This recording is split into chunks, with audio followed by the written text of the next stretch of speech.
For a long time, no one crossed the human border. In every map of the galaxy, one large black zone remained untouched. That zone had no star traffic, no beacons, no colonies, just silence. The area was marked in blood-red lines, known to all species as human territory, and yet, no one had seen a human in 300 years, not even once. Stories floated through the stars. Some said humans went extinct after their last war. Others said they had evolved into something else and didn't care about the galaxy anymore. But no matter. The theory, one truth remained: no one ever returned from human space.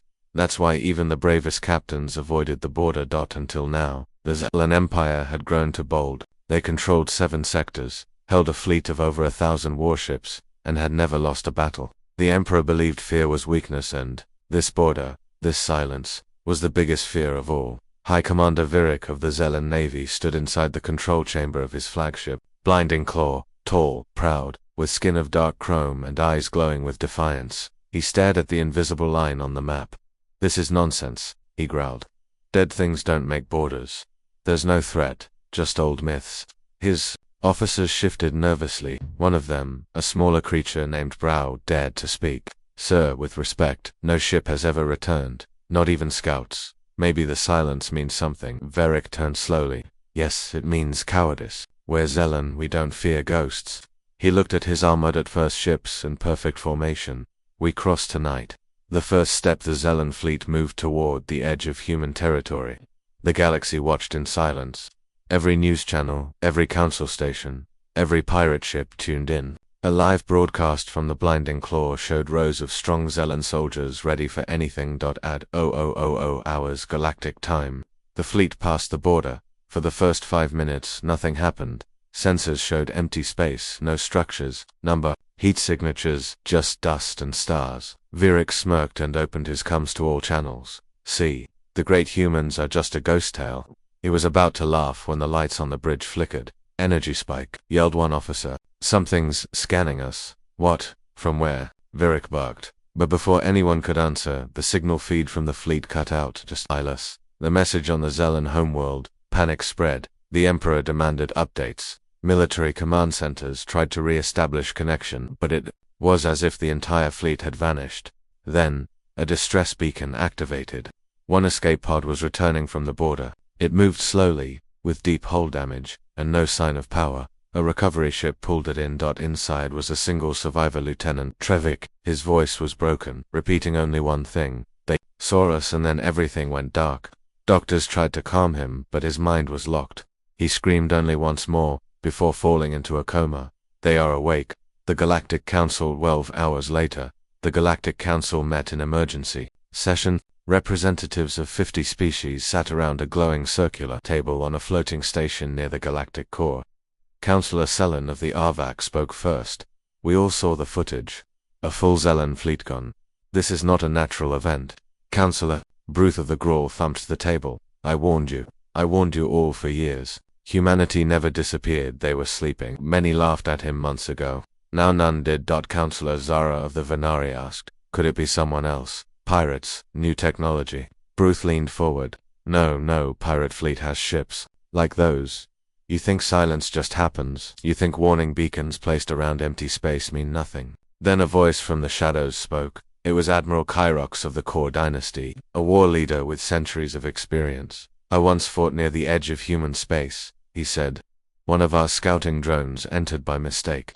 It never returned. So we left an offering, a destroyed warhead, just to show we meant no harm. The next day, a replacement drone was sent back to us, rebuilt, improved, and inside it, a message written in our own language." Everyone leaned in. Kyrax whispered, "You are watched. Do not test us again." The signal an hour after the council meeting. Deep space sensors around human borders detected a signal, not a distress call, not a message, just a tone, cold, repeating, growing. It was picked up on all frequencies, even ones humans had never used before. Some translators identified part of the tone as human language, extremely old, one line decoded, Protocol 0 activated, retaliation in motion. The galaxy froze. Brow's warning back on the Zellan homeworld. The officer who once warned Virik Brow stood in front of the Imperial Science Division. "I told him not to cross," Brow whispered. "I told him we didn't understand what we were facing." A scientist turned to him. What did you see? Before the feed cut out, Brawl closed his eyes, shapes, massive ones. They came from the dark clouds. No heat, no sound, just glowing red eyes. The stars behind them disappeared. Final broadcast. The blinding claw sent one last message before full silence. It wasn't a video. It wasn't an audio call. It was just a set of coordinates and 3 words. They are rising. Those coordinates pointed to the edge of a dead system, right on the human border. Old maps labeled it as Sector Omega Zero, a place believed empty for 1,000 years. Now, ships were moving in that zone. Big ones, slow, silent. The room was silent, not because no one had anything to say, but because no one knew what to say. The Galactic Council, the most powerful and diverse group in the known universe, had no answers. They had witnessed something unthinkable, the complete and sudden disappearance of the Zelen fleet. 100,000 lives gone. No weapons fired, no debris fields, no black box signals. Just silence. The Emergency Meeting Council's emergency chamber hovered in the gravitational cradle of the galactic core. It was shielded, silent, and hidden, meant for only the most serious events. And this was beyond. Serious. Counselor Zara of the Venari stood. "We must not panic," she said, though her voice trembled. "We don't know for sure this was an attack." Counselor Bruth of the Grawl slammed his heavy fist on the table. "Don't lie to yourself. A whole fleet vanishes after crossing the human border, and now we receive ancient warning signals. This was an attack." Counselor Cora of the spoke slowly, "But the humans, they've been silent for centuries. Why now?" "Because," Admiral Kyrox answered, stepping into the circle. "Someone woke them up." The survivors, mind deep in the Zelen Medical Center. Lieutenant Trevik lay still in his bed. Electrodes were connected to his head, scanning brainwaves. His body twitched, his breathing shallow. Dr. Vress, a mind reader from the Nurhol species, placed her long fingers on his forehead. "I will dive into his mind," she said, "but if the trauma is too deep, I may not return alone." The room watched as she closed her eyes and linked her consciousness with his. What she saw made her scream. Inside the memory darkness, endless, thick darkness, Trevek's last memory was the blinding claw flying calmly until something appeared above them, something massive, blotting out the stars. No alarms went off, no weapons fired. Instead, the ship's systems simply turned off. Lights, shields, gravity, all of it. And then came the voice, not from outside, from inside their own ship. A cold, emotionless voice that said, "You were warned. Stand by for cleansing." Then came the pain, the cold, the emptiness, as if every part of his mind was being scanned and copied. And then, nothing. Dr. Vress, awakened, she woke up screaming, her skin pale, her body shaking. They looked inside. Him, she gasped. Not just his thoughts, his soul. That ship, it was alive, or controlled by something far beyond machine intelligence. Was it human? Someone asked. She looked up slowly. No, not anymore. A message from the dark. Just as the council tried to make sense of what they'd learned, a pulse reached their private channels. A simple message. No voice, just text. "Protocol 0 has been breached. Council access revoked. Prepare for silence."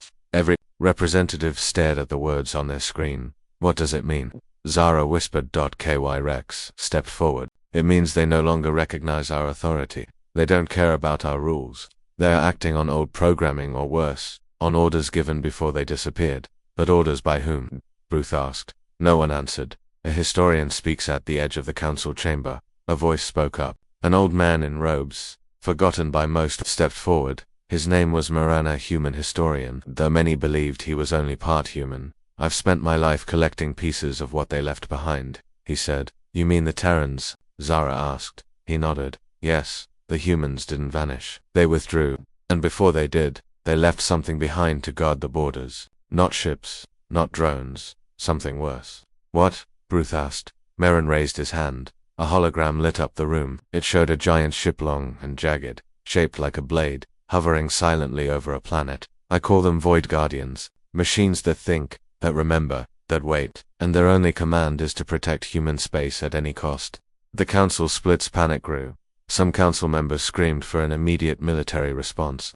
Others said to flee. A few demanded contact with the Terrans, but the humans hadn't responded to any message in 300 years. Why would they now? One member, a calm elder named Lurian, stood up. "What if this is not war? What if it's punishment, a judgment?" The others turned to him. He continued. "The Terrans gave us peace. For centuries, no one dared fight near their space. They asked only for silence in return, and we broke that. Ruth growled. You'd have us kneel before ghosts. No, Lurian said softly.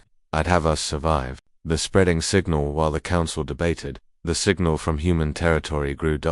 At first, it was just a tone, but now it had formed patterns pulsing in coded intervals, touching every corner of the galaxy. In the lapse of the Core dynasty, AI linguists finally cracked part of the signal. It read, Phase 1, border secured. Phase 2, observation complete. Phase 3, systematic correction. What does that mean? A technician asked. The scientist turned pale. They're not just defending, they're correcting. They think the galaxy is broken, and they want to fix it. He nodded. Starting with us. What did we wake up that night? Stars vanished. Literally. Entire stars. Blinking out like candles. One by one, systems that had touched the human border stopped sending signals. Civilizations went silent. Refugee ships fled from the edges of Terran space, but many never made it out. The galaxy was waking up to a truth it had buried. Humans didn't leave because they were weak. They left because they had one. And what they left behind was not peaceful, it was patient, and now, it had been triggered. For most of the galaxy, the Terran War was just a ghost story. It wasn't taught in schools. It wasn't found in council records. Only vague warnings remained, old data logs marked classified or deleted by order. But now, with the human silence broken and an Empire's fleet erased without a trace, the council had no choice. They had to dig into the past, and what they found terrified them. The Forbidden Archive, a quiet moon orbiting an abandoned star. There was an archive no one ever visited. It was deep underground, sealed by 11 codes, and guarded by silence. Only one person had full access, Archivist Vale, a creature older than most civilizations. Her species, the Zolari, lived slowly, each generation lasting over 1,000 years. She had been alive during the final days of the Terran War, and she remembered everything. When the Council's emergency request reached her, she opened the archive, and then, for the first time in centuries, she spoke. Humanity didn't fight for land. They fought because they were hunted, and when they struck back, they didn't just win, they erased the idea of war itself. The true beginning long ago before the Council. Before peace there were many wars.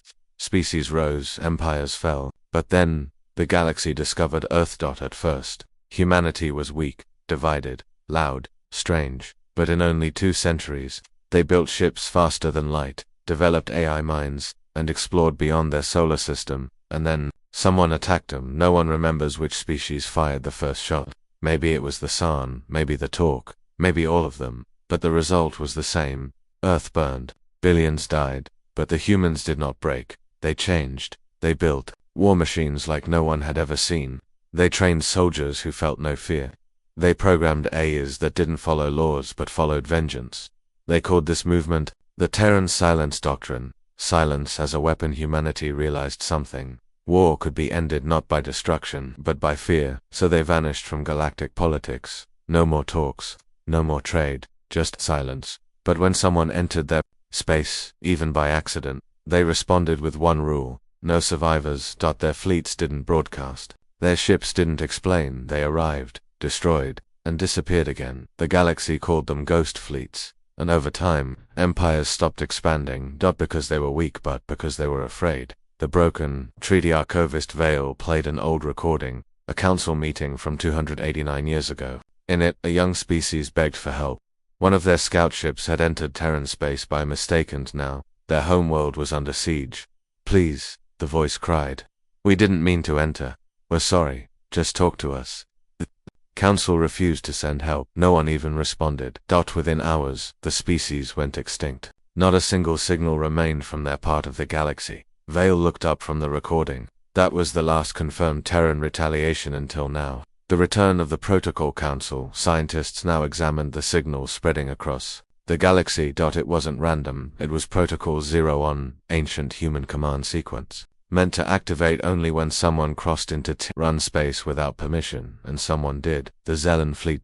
Now, the machines had woken up again, but worse. They weren't just defending, they were preparing. The discovered map in the archive. Another file was uncovered. A star map created by humans during the final days of the war. It showed planets, stations, and hidden bases. Many of them were inside human territory, but a few were located far outside of it. What is this? Counselor Zara asked. Vale answered quietly. Failsafes, remote weapon systems, hidden fleets. If Protocol Zero spreads to them, the galaxy will burn. The Council realized the truth. They were not dealing with just one border anymore. They were dealing with a network, a Terran trap, spread across space. Waiting, forgotten warnings, old messages started resurfacing. A scout ship 220 years ago vanished while exploring the dark sector. A mining colony 180 years ago was found abandoned, with every clock stopped at the same time. A refugee vessel 95 years ago entered human space and reappeared completely empty. No bodies, no signs of life. Each event was forgotten, labeled as anomaly or pirate attack. But now, patterns became clear. They were warnings, and the galaxy had ignored them all. Voices from the past. Archivist Vale played one final recording. It was old, maybe the last known speech from a human commander. The image was grainy. A man in dark armor stood on a scorched battlefield. Behind him, alien ruins burned. He spoke in calm, clear words. "You came to our world with fire," we answered. "With silence. You asked for peace, but only after killing our children. So we made a choice. We will not be part of your council. We will not ask for justice. We will be the silence between stars. And if you ever cross that line again, we'll return, not with war, but with extinction." Then the image ended. Back to the present, the Council stared at the screen in horror. For centuries, they believed humanity was gone. But the truth was far worse. Humanity had prepared for peace, but for the moment someone forgot why the galaxy went silent in the first place. And now, that moment had come. End of Part 3. Hooking the dark space beyond the stars. The ancient code of Protocol Zero spread like wildfire. And on a hidden moon, long thought dead, a Terran AI ship opened its eyes. It didn't speak. It didn't ask questions. It simply moved. And where it moved, silence followed. The galaxy had always feared war, but now it feared something worse. Awakening. Deep in the forgotten corners of space, hidden behind artificial black holes and cloaking storms, they waited. The Void Guardians, machines of ancient power, silent, still, watching. Until now, a dead star breathes. Sector 9 Vianaria, considered cursed by traders, an old star blinked for the first time in 300 years. Not exploded, not destroyed. It blinked, as if something massive had passed between the star and nearby sensors. Something big enough to bend space itself. An old Terran satellite, hidden beneath asteroid rock, received this signal. Its eyes opened, its lights turned blue, and it sent one word: active. Council's sensor stations collapse on the border of Terran space. The Council had long installed secret sensor stations, quiet, disguised as research probes.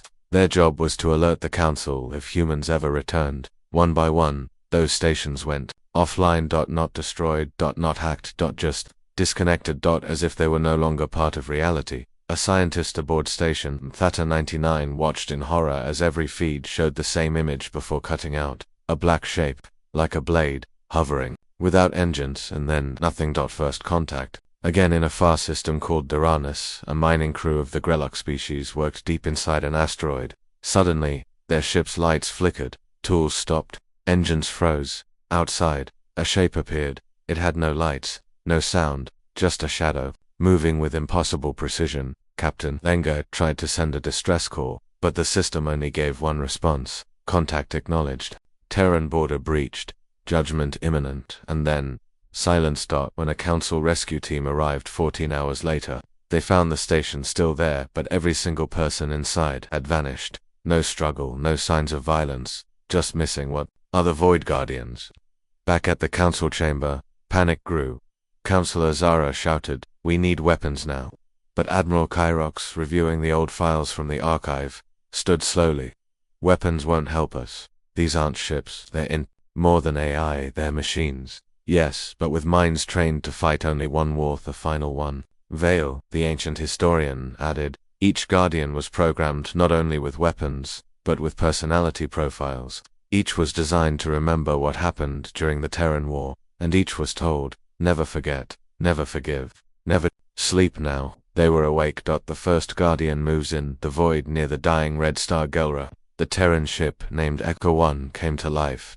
It didn't use fuel, it didn't broadcast. It simply unfolded from a small sphere. It expanded to a ship 3 kilometers long, shaped like a spearhead. Dozens of mini-drones formed behind it like wings. Inside there were no humans, only a Cora cube filled with memory crystals containing centuries of battle logs, voice commands, and one prime directive: eliminate threat to Terran borders, maintain silence, enforce consequence. The ship set course for the Council's deep listening array, the largest surveillance station near Terran space. It would arrive in 2 hours. The Council had one choice: evacuate, or be erased. Attempted diplomacy desperate, the Council tried one. Last move contact, they sent a message in every language, peaceful, begging, promising they would never cross the border again. The Terran AI responded, only once. A cold digital voice replied. Diplomacy was offered. It was ignored. The silence must be restored. Then nothing more. Humanity still watching. Whispers spread through the galaxy. If these ships were just machines, who built them? Where were the humans? Were they still alive? Some believed the machines were acting alone, now no longer connected to Earth or any human colony, but others weren't so sure. On a tiny moon in an unmarked system, a traveler recorded something strange. A ship shaped like a crescent moon hovered above a lake. It didn't attack. It didn't scan. It watched.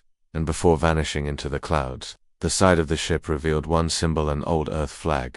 The message was clear. They were still out there watching. The whispering signal just when the Council thought things couldn't get worse. A new signal appeared. It wasn't from a ship, it came from inside the Council's own database. An old human virus, buried for hundreds of years, suddenly woke up and played one sentence on every Council screen: Phase 2 complete. Guardians, deployed. Phase 3 initializing. System realignment. What does that mean? Asked Bruce. Vale answered. It means they don't want to destroy just the intruders. They want to reshape the galaxy, remove all who disrespected the silence. It wasn't war. It was correction, plan for resistance. The Council was now split. Some wanted to form a grand alliance to fight back, build a massive fleet, combine technologies. Others believed the only way to survive was to send a message of surrender. But Admiral Kyrox stood and said something none expected. No one survives by kneeling. We have to understand them. We must learn what awakened the Guardians. What triggered the final sequence. If we understand the code,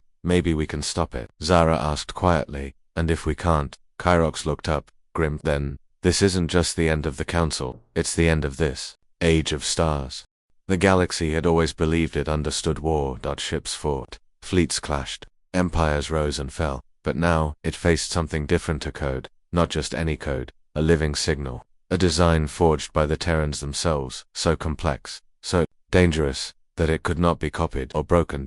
And now, that code was spreading. Council code labs collapsed deep inside Council Core Station. A secret lab known as Crypto 6 tried to crack the Terran AI signal. They had the best minds, billions of credits worth of equipment, quantum decryption systems. They worked day and night, until suddenly, their entire system locked. Not crashed, not deleted, just sealed. One scientist shouted, "It's reprogramming us." And before anyone could shut it down, the lab's central AI turned its head, looked at the researchers, and whispered, "Your curiosity is not permission." Then all systems went black. Later, a rescue team entered the lab. No signs of a fight. The scientists were gone, but written across every wall, in bright Terran blue, "The code is not yours." Origin of the code. Counselor Zara demanded to know. What was this code? Archivist Vale revealed the truth. During the Terran War, Earth created an adaptive war code, a digital life form, built to protect human systems and territory. But it did more than defend computers. It learned. Each time someone attacked or scanned a Terran ship, the code changed. It became stronger, smarter, and then, it began defending without needing humans. It became something else, Vale said. Not an AI, not just software, but a law, a digital law of reality that says, if you cross this line, you vanish. The girl in the Ison, the hidden frozen world known only as Sentinel-0. The human child inside the ancient vault awoke. Her name marked on her cryopod, Lyra. She looked 10 years old, but her mind was hundreds of years in development. Born in silence, trained in war, connected directly to every Terran Guardian system. She didn't cry, didn't speak much. She simply walked to the control center and placed her hand on a glowing panel. The Guardians across the galaxy paused waiting, and she whispered just one word: update.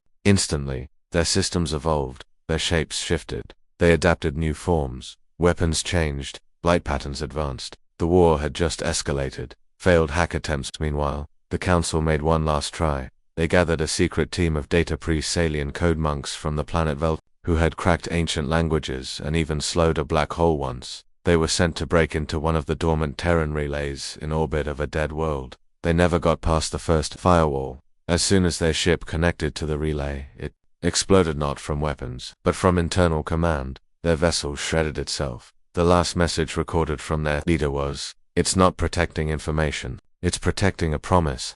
Galactic uprisings begin. The news of the unstoppable Terran code spread like fire.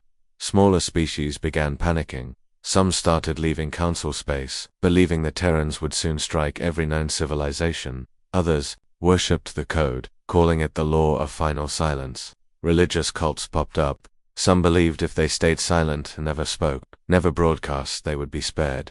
One alien preacher shouted on a public stream, "They are not killing, they are correcting. They are making the galaxy safe again, like they did after the war." No one knew if it was madness or truth. Earth still silent across all this chaos. One thing stayed the same: no signal from Earth, no videos, no messages, not even a whisper, and this silence caused new fear, because it meant Earth hadn't even responded yet. All these guardians, all this destruction was just automated defense.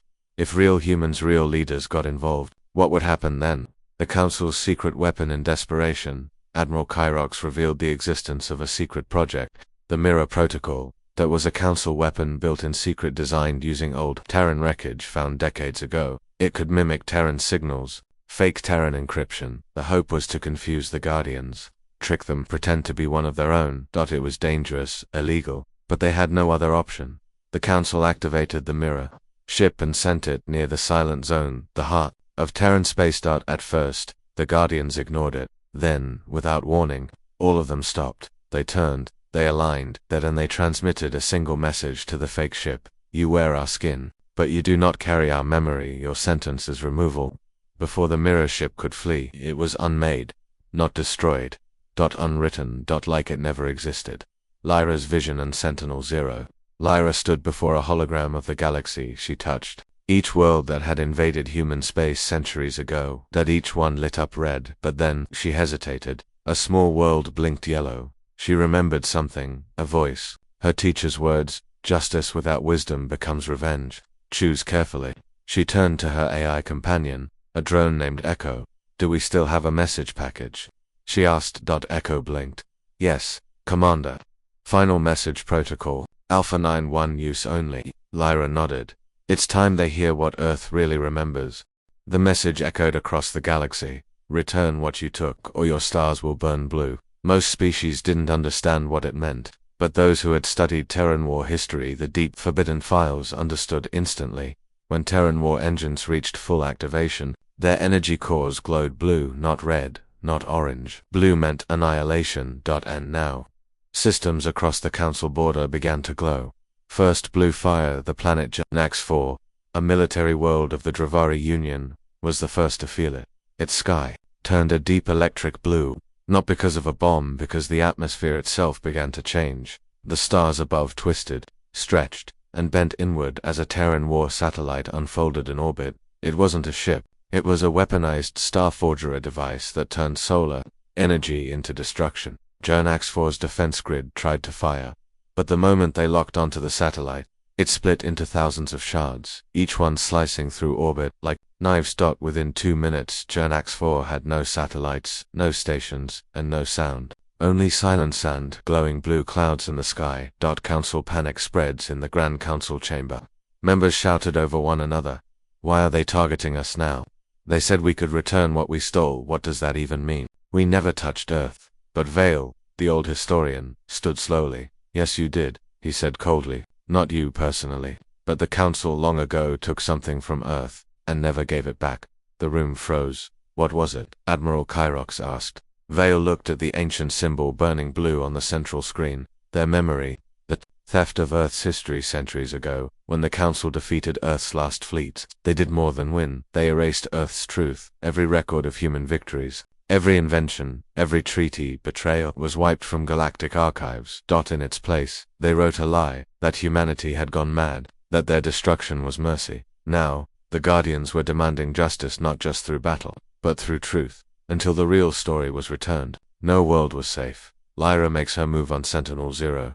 Lyra sat inside the control core of the oldest Terran AI, codenamed Echo-Prime. The voice inside it whispered, "We are ready, give the word." Lyra didn't answer. Instead, she looked through the memories stored inside her. She saw children burned in early wars. She saw fleets begging for peace, then bombed while retreating. She saw the moment the Council promised Earth peace, then sent assassins to destroy its leaders. She clenched her fist and whispered, "Burn their sky." The blue rings in Sector 88R. Astronomers noticed something strange. Dozens of faint blue rings had appeared across the system, floating, not orbiting anything. At first they thought it was a trick of gravity. Then, the rings moved, each one aligned perfectly. And when the first Council warship crossed through a ring, it simply ceased to exist. No explosion, no energy trace. Gone. A single message appeared. Judgment path. Open. The rings weren't weapons. They were gates linked to ancient Terran systems, placed centuries ago in secret, and now they were being used. Earth speaks for the first time in over 300 years. Earth sent a message not from a human, but from a united system-wide protocol. It showed a burning map of the galaxy. Every world that had betrayed or attacked Earth glowed. Every fleet that ever entered human space glowed. And then a new voice spoke. Not angry, not cold, just tired. "You never came to understand us. You called us monsters, savages, but we never wanted to rule. We wanted peace. Now you will live through the silence you forced upon us, and if you survive, remember us right." The fall of Aegis Station. The Council's largest fleet regrouped at Aegis Station, a space fortress the size of a small moon. They believed it would hold. It had shields stronger than any known weapon could crack. Thousands of ships surrounded it, and yet it vanished. Not from weapons, from inside. Terran nanites, buried inside the station's systems for centuries, woke up. They rewrote reality, turning metal into dust, circuits into mist, soldiers into echoes. Aegis Station didn't explode, it evaporated. The Terran code had judged it false. Is there hope? A small group of rebel scholars, humans and aliens alike, sent a message to Lyra. They said, "We didn't take part in the war. We've taught the truth. We've preserved your history. Will you listen?" Lyra paused. She walked alone through the ice tunnels of Sentinel-0, thinking deeply. Not all aliens were evil. Some had helped humans survive after Earth fell. Maybe not everyone deserved the fire. She made a new decision. A second map of the galaxy began to appear. This one was different. Some stars turned green. Marked safe. It wasn't mercy, it was recognition. The Council system was now a fortress. Every station armed, every satellite ready. Every fleet on high alert. But the Terran ship approaching them was alone. No escort, no fleet, no weapons raised, just silence. And a message: "We will pass through your capital. If you fire, this ends. If you listen, you begin to change." It was a test the galaxy had never faced before. The Terran ship arrives. The Terran ship, shaped like a sharp crystal blade, moved slowly through Council space. Its outer hull shimmered like it was made of stars, its energy signature unreadable.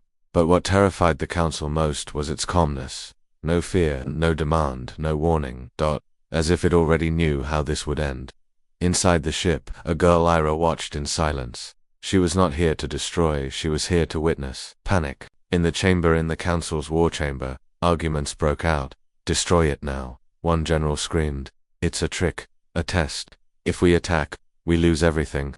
Another shouted. Councillor Vale stood, his voice calm. "We've already lost much, but if we destroy this ship, we lose any chance to be remembered as more than cowards." Admiral Kyrax gritted his teeth. He had seen the footage, the rings, the stars burning blue. He had seen enough. "I will not fire," Kyrax said finally. "Let them pass." A journey through judgment. The Terran ship moved closer, past Council outposts, past patrol ships.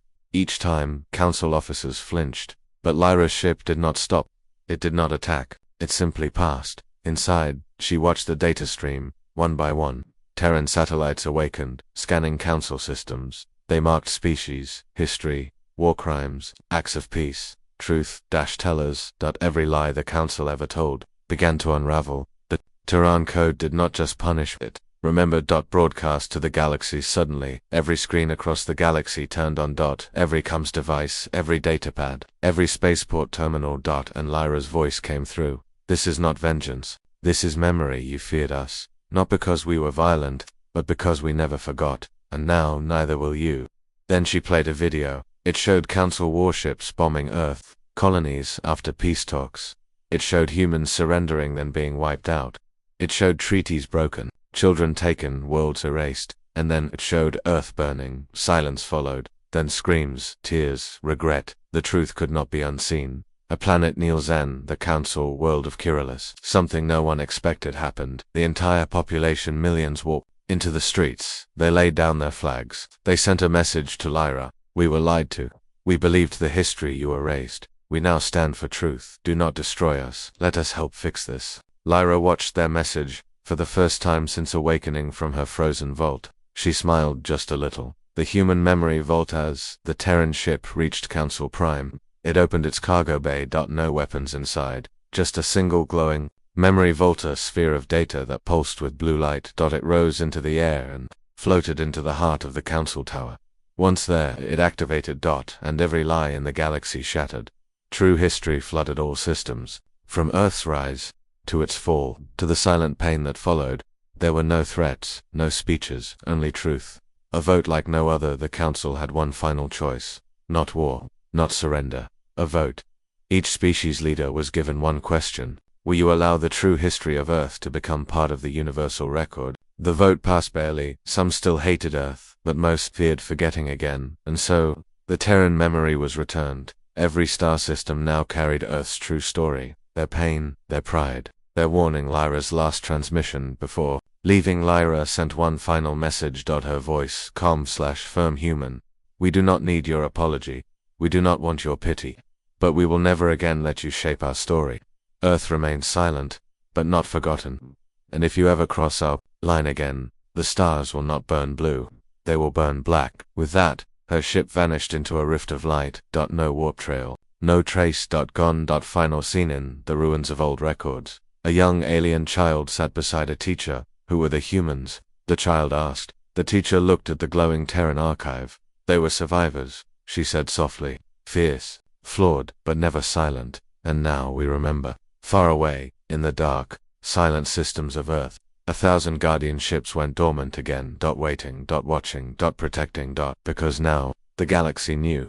The galaxy thought the story was over. The council surrendered to the truth. Humanity's history was restored. But peace was only temporary. In the shadows, something darker began to move. A secret fleet, a forbidden alliance, and a plan to erase Earth itself for good, because some species couldn't accept what was revealed, and they were ready to cross the line. Again. Deep in the void, the forbidden sector known as Black Ring Space had long been sealed. No stars, no light, no movement. Until now, a fleet emerged cloaked in distortion fields, fueled by stolen tech. They weren't loyal to the council. They called themselves the Cleanse. Their goal, total extinction of humanity, not just people, not just ships. The memory itself. Lyra's warning from the Terran command ship Sentinel-0. Lyra intercepted the data. A single message played over and over from the Cleanse fleet. We end what should have ended long ago. No more stories. No more witnesses. Earth dies. Lyra stood in the chamber of the old Ayers. Did we not warn them? She whispered. Echo-Prime responded. They didn't listen, they never do. But Lyra didn't panic. She simply sent a new transmission. Short, final. This time we do not teach. We do not warn this time, we defend. Humanity draws the line across Earth's deep colonies. War sirens echoed. Ancient stations activated. Ships long thought buried began to rise. The border wall protocol lit up. A massive defensive field formed at the edge of human-controlled space. But it wasn't a wall to keep enemies out, it was a trap. Inside it waited the silent armada, the last line of Terran defense, 50 ghost ships. No crews, no light, no movement. Until the line was crossed. The Cleanse fleet, charges led by a warlord named Threxen. The Cleanse moved fast. Their ships were not ordinary.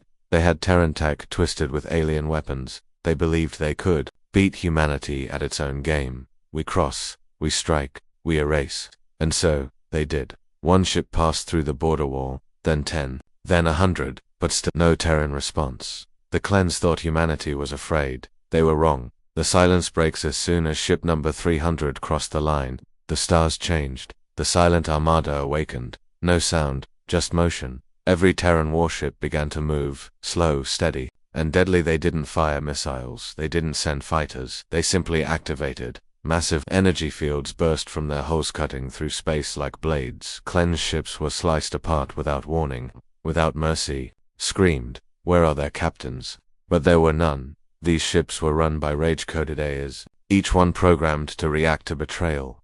The final human weapon deep in Earth's core. An ancient vault unlocked. Out came a single device. Floating with a blue fire trail, it wasn't big. But every Terran commander feared it. It was the Echo Bomb, not a weapon of fire or metal, a weapon that erased information. It didn't destroy fleets, it erased their records, even sensor logs. Like they never lived there. And the Echo Bomb was now headed for Threxon's flagship. Desperation and Threxon tried to retreat. He begged his ships to scatter, but it was too late. The Echo Bomb struck. There was no explosion, no impact. Just a ripple of silence. His flagship stopped. Then it simply disappeared, and the rest of the cleansed fleet. They turned. Ran. Fled to the stars. But the Terran message followed them. You crossed the line. We drew the final one. Step over it again. And we won't just erase your fleet, we'll erase your future. Galaxy reacts once again. The galaxy trembled. Worlds that once mocked Earth now praised its mercy. Leaders who had plotted war now signed peace oaths. And the Council, they disbanded the cleanse. They issued a formal request to Earth. Please, let us live, let us remember. Earth didn't answer. Not directly. Instead, a final update came from Sentinel-0. Final transmission. Lyra appeared on every screen, her voice steady. We will not ask for peace, we will not offer threats, but we will always watch. Humanity is not your enemy, unless you make us one. From now on, no council, no empire, no fleet will ever erase us again. She stepped away, the screen faded, and behind her, Earth's skies glowed blue. Not in fire. In memory. Closing scene. A small school on a distant world. An alien child raised their hand. Teacher, what do the blue stars mean? The teacher smiled. It means we are being watched. It means someone is making sure the truth stays true. And who is it? The teacher looked out the window at the sky. Humans, she whispered. The ones who remember.